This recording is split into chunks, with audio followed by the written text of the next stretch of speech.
It maybe smell the coffee, but our orange is brightening up the screen. Yes. Because we are just here to brighten up your day. So what better way to do that? Oh, than, of then course, with orange. with orange. Yeah, It's such orange a bright is the new black. Orange is the new black for today. That's interesting. Did you watch the series? No, I didn't watch the series. I don't like, well, You like reality TV. yeah, You're I more like of a reality show TV. girl. And it was long. I think I watched like 2 episodes of it. And they had like a series of a lot of episodes. I think they had like It wasn't 20, like 4 seasons. Yeah, like, that's too long for me. Like, I watched part of it. I think I watched the first 2 seasons of Orange is the New Black. And then somewhere, like, you know, that thing of waiting for series for another season? yeah. They just lost me there. I think it was while I was waiting for season 3, I forgot about it. And then, yeah, I was just like, oh, it is what it is. I guess, where can you watch it? Is it on Netflix? It should be on Netflix. I think I recently saw it on Netflix. Oh, like, man, I don't enjoy like long series like that. I like reality TV, and I watch my episodes every week. So I don't binge watch. Okay. I watch weekly. Okay. When I watch the Mommy Club, I watch it every Thursday. Ah, Every Thursday I see. I like to tweet in the moment. Ah, I like to okay. be part of the conversation, because when you go and binge watch, people have already said their piece. And people have moved on. People have moved on. Now you're tweeting about the Mommy Club, which aired like 2 months ago. And who are you engaging? Because people have moved on. That's why. And like you're saying, sometimes in that moment, because if you binge watch, now you can't vent. For example, let's say you didn't like episode 2, you can't vent because people have already vented that they didn't like episode 2. Yeah. So it's good that when you are in the loop, you guys can actually have a discussion. Yeah. Whilst it's still relevant. So I would rather just watch weekly. Just weekly. Yeah. And also I think weekly, our attention span. But weekly is also very irritating because now you have 5 days or 7 days, To 4 wait. days to wait, and now you are anxious. You're like, what's gonna happen? And they usually leave it on a cliffhanger. Yes. For me, my attention span, I think I like it when the series is already complete and then I watch according to my time. Because my attention span, it's almost non-existent, hey? A very, very, very short attention span. So now I cannot watch 15 episodes in one day. Yeah. I'm not a binge watcher. I Yeah. cannot do that. The most I'll do is probably 2 episodes. There's this one K-drama fan who says to me, what do you mean you can't watch a full K-drama in one day, a whole season? I'm like, no, I cannot do that. 2 episodes for me is maximum. How long are K-dramas? They're like 1 hour 20 minutes. one For me, episode. one episode is like 1 hour 20 minutes. It's too long. That's why I was saying to her, how do you binge watch K-dramas? I cannot. My attention span does not allow me to. I'll watch 1 episode, and even in that 1 episode, I'm on my phone. But because I'm like, if you want to kill time, you can actually do that. You start in the morning, you wake up, you make your cornflakes, you make your muesli or whatever. If you don't have things to do, or maybe you can clean the house, and then you start watching. By the time you are done with 5 episodes, it's already 8. It's time for you to eat dinner. Exactly. Then you go to bed. Maybe I will try this December, but I can guarantee you that I will not be able to. There was a time, yes, when I really started getting into K-dramas. I'd watch a whole season like one day and be like, okay, I'm done. But now, no. Yeah. But anyway, we will be right back as we get to our top stories right after this. Neo Paints has established a 67-year Namibian legacy, creating personalized paint solutions that blend quality and innovation for the Namibian people. We pride ourselves in being a 100% Namibian-owned company, investing in our country and our people by employing and empowering true Namibians. With every brushstroke, Neo Paints commits to our quality guarantee and always delivering a coat of excellence. At Neo Paints, we always stay true to our country. We are as Namibian as you.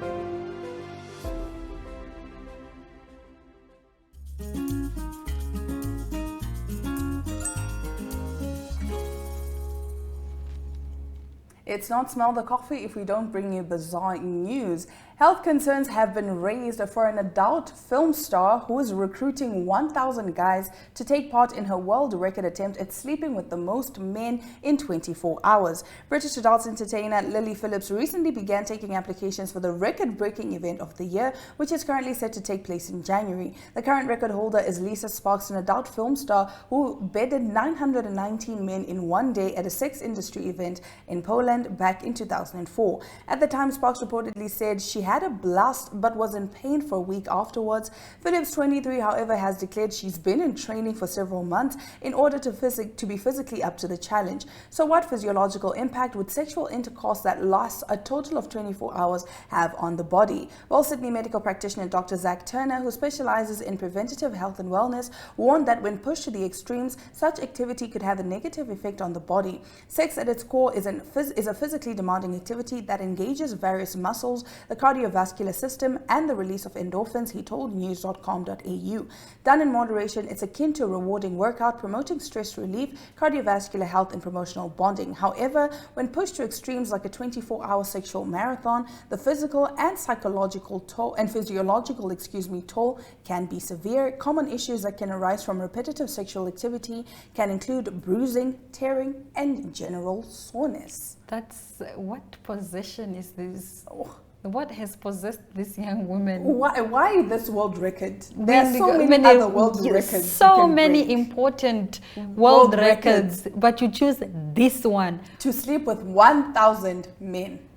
Where do you even get 1,000 men? Are she you put on a her platform OnlyFans. or OnlyFans? Okay, OnlyFans. She's an OnlyFans entertainer, so she put up a post saying she's looking for 1,000 men too. Are you not afraid as one individual who's potentially signing up to sleep with somebody who had slept with 1,000 people? Yo. Does that not scare you in any bit? Yo.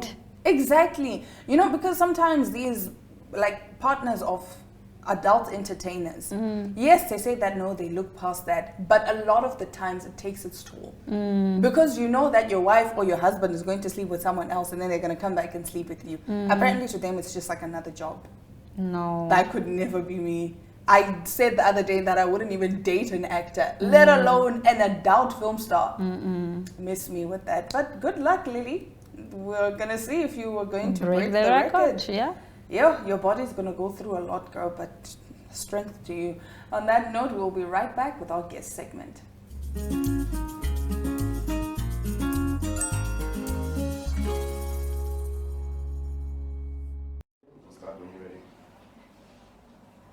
So Michelle, can you tell us a little bit actually about yourself and how you found yourself as the director of the National Art Gallery of Namibia? Right, so I'm Namibian born and I was raised in Namibia as well, schooled in Namibia. I've always loved the arts. Upon matriculating, went to South Africa, studied jewelry design and manufacture. And after that, I really struggled to find work in Namibia, so I stayed on in South Africa and got a job part-time as a design lecturer. Through that, I furthered my postgraduate studies and then eventually went on to pursue my PhD in design as well at a university in northern Finland. So I was quite heavily involved in research towards the end of my academic career. And when I traveled to Finland, COVID started, I think it was towards March 2020. And I didn't want to be locked down abroad, so I flew back to South Africa via Namibia and got locked down here. And then I was teaching remotely. Fees Must Fall had also really given us the opportunity to kind of test this hybrid mode of teaching online. And so I was quite strong in that. And while I was in Namibia, I saw the job advert for the director position. And through that, I then took a shot. Thought, okay, I've been teaching for quite a while now. It was at 8 years at that point. And the rest is history. Here we are. Well, we are grateful for that Connect flight that made you here.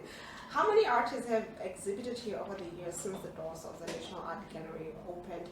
And how many art pieces have been shown, if you know of the numbers? I'm fairly new, so I'm really going to work on averages here. If we have about 8 exhibitions per year and the gallery is turning 25 next year, you know, that's about, what, 8 times 5? Right? No, that's quite a lot. I mean, it's over like 40 to 60 larger exhibitions, and then you've got the smaller ones as well, where you've got educational institutions also coming in and having the small exhibitions. We've got pop-up exhibitions as well, and then those that are done in collaboration with other art galleries or institutions. So it's quite a large number. And I understand that the National Art Gallery has partnered with many establishments. What were some of the most notable partnerships that you can mention? And what is the importance of partnerships in keeping the arts alive? Right, so I think our most notable partnership has been with Bank Windhoek. We've really had such a strong support from them, and through the Bank Windhoek Triennale as well. We've seen that there's been an immense support from corporate in that capacity. We've also had very strong relationships with the NAA. Before that, it was the AAHT. We have strong affiliations with UNAM as well, the visual department specifically. And we're hoping to extend that network. I mean, on individual capacities, we've got collaborations through other institutions that have perhaps sponsored certain events as well. And then the embassies are also great partners, I think, in just in hosting the events here. That has really grown our relationship. What type of support does the National Art Gallery provide to the artists?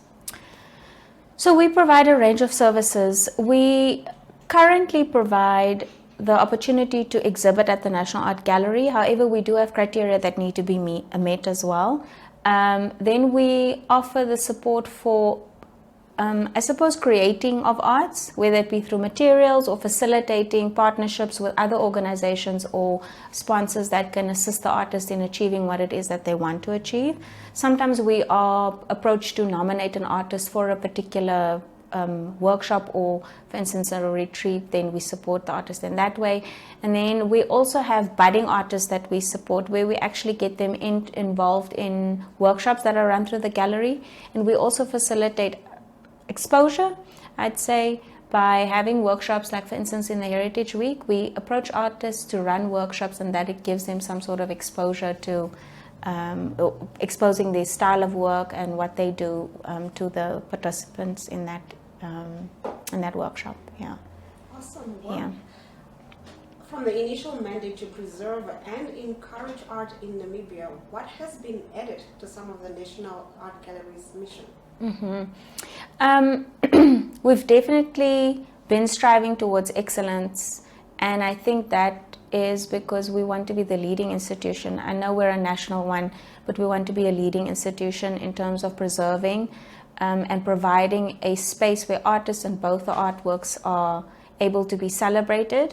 And then we also have a strong educational element, which is really a passion of mine, to make the arts available to various audiences. So whether you are just a toddler starting up or a retired person in Namibia who may have an interest in arts but not have had exposure, we're trying to widen our scope of engagement.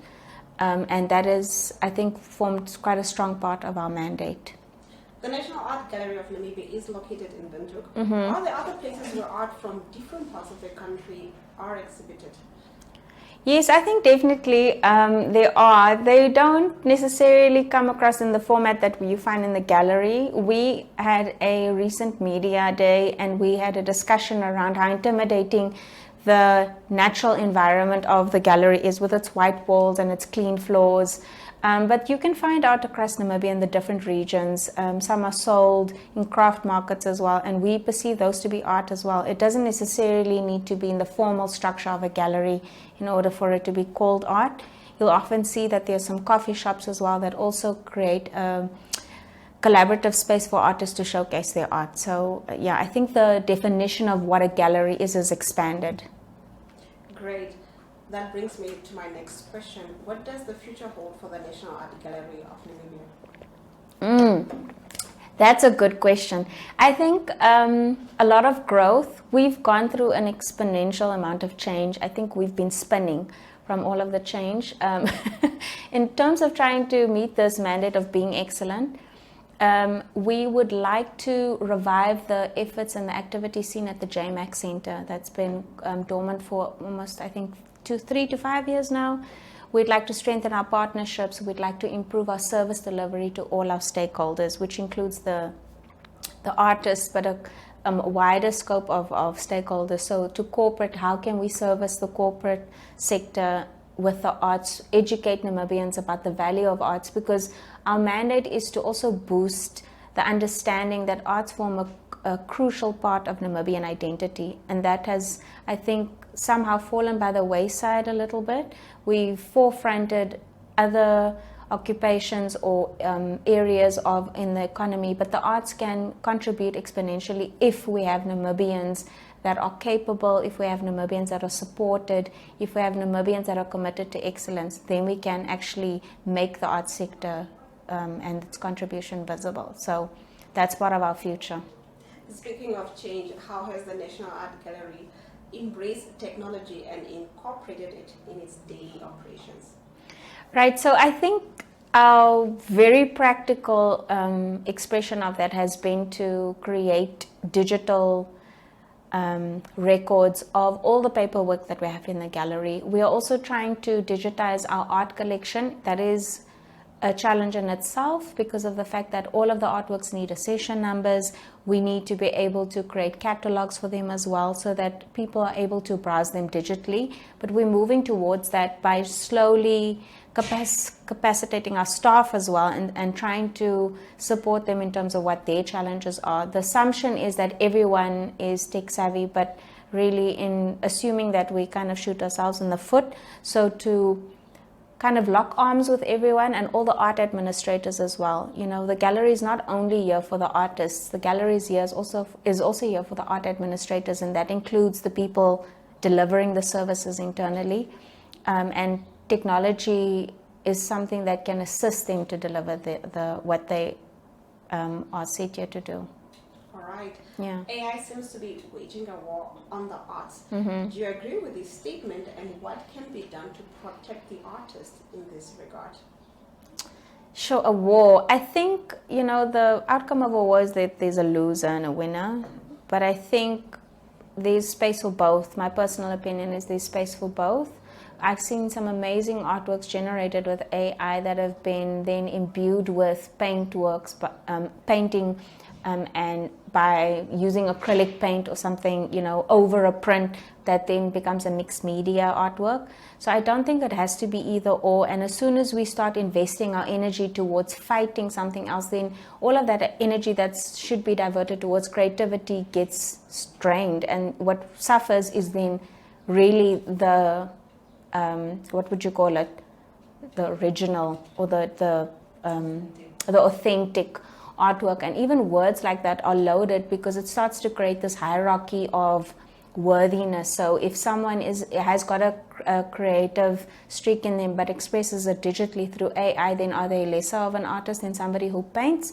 And then how are we quantifying this value as well? You know, so I think when we're creating an inclusive environment, the energy that's supposed to go towards creativity is released in that environment versus trying to keep out what we've now deemed not worthy or a threat. The world continues to call for youth empowerment. How is the National Art Gallery of Namibia ensuring that the older artists are not forgotten or left out? We had an exhibition in 2023 called Ode to the Masters, which actually was a call for all established artists in Namibia to respond to the art call and have their work seen, and it was really well received. I think it was probably one of our best attended in the past year and a half. So there's definitely not a lack of interest in older artists. And I again want to go back to the idea of creating a space that's immersive for everyone, because in that way you really do draw on different knowledge systems. And I think we also do that through our workshops that we host, where you have established artists hosting workshops to younger participants perhaps, or participants that are skilled in a different medium. I mean, in that way there's still an engagement with older artists. Yeah. Also, I'd love to know where the threshold is for older, you know. Great question. When people hear about the National Art Gallery, what do you want them to think or feel? I'd love for them to feel excited and expectant, because we really are committed to delivering a new, fresh approach towards what we can offer our stakeholders. We are trying to incorporate things like technology. We're trying to incorporate feedback, as hard as that has been to receive, you know, to kind of take it on our chest and say, okay, where have we let you down? What has it been like working with us? What would you like us to do? And really trying to sift through all of the feedback for things that are reachable within our immediate, or that are within our immediate reach, our intermediate reach, and in the long term, so that we're also able to strategically plan so that we can cater to the market that we're serving. You know, we don't exist in a vacuum. It's an ecosystem that is made up of people that want to engage the gallery, but perhaps want to engage with the gallery in a different manner. And so that might be our little pathway to greatness and excellence, like we've outlined in our mandate. So yeah, excited, expectant, and supportive. I'd say that all Namibians, all stakeholders have an important role to play in supporting the gallery in reaching or achieving its mandate. I like that, excited and supportive. I Yes. think we all need to be that. Yes. There are now new forms of art which exist but didn't back then. What can we expect from local artists and the National Art Gallery in terms of innovation within the arts? You know, I think that's a difficult question to answer, because a lot of artists actually face the challenge of funding their own art. And so a lot of art has remained stagnant in perhaps the materials used, because that has been the safer option to ensure that you have an income. It's really difficult to experiment when you've got limited resources, and especially so if you're funding them yourself. But even within these confines, artists have really been trying to innovate what it is that they're presenting, the story that they're telling, trying to give a different perspective on it. One of the artists that we've received a proposal from is including new materials that have not traditionally been included in 2D artworks, which is exciting to see, because you don't really know how it will be received, and that level of vulnerability in itself is something new and innovative. So it's not necessarily only the expression of what material you're using or technique, but the fact that you are perhaps revealing something different of yourself as an artist as well. What are some of the biggest changes in operation of the National Art Gallery that you can mention? We have definitely taken on more staff, so we've become a slightly bigger staff complement. We have also started to generate income in terms of trying to become financially sustainable. So we're a non-profit public enterprise. We aren't technically supposed to be generating any sort of profit. But in order to enhance our service delivery and support the artists and the workshops that we have, we've really tried to think laterally and creatively around how we approach generating income from our activities that are set within the mandate that we have, that is found in the National Art Gallery Act. And we have been quite good at what we've been doing. I mean, the income has been trickling in little streams, and it's been encouraging, because it has opened up what we've been able to do, for instance. And I think it's through this approach that we've learned, let's try this, and we become braver, we become bolder, and in that way we're setting ourselves apart. So yeah. Before I let you go, one last question.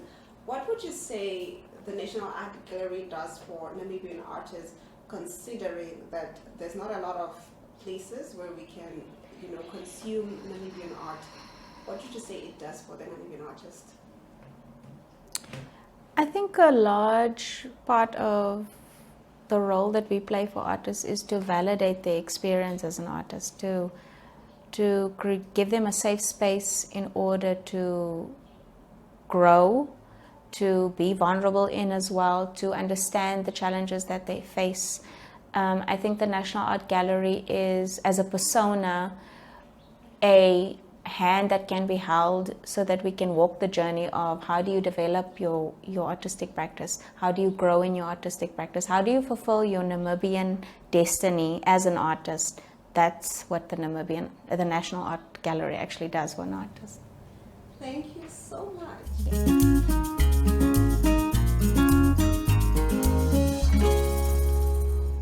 We hope you enjoyed smelling the coffee as much as we did. We'll be back again to smell the coffee with you some more as we're keeping you entertained all throughout December. Until next time, it's ciao.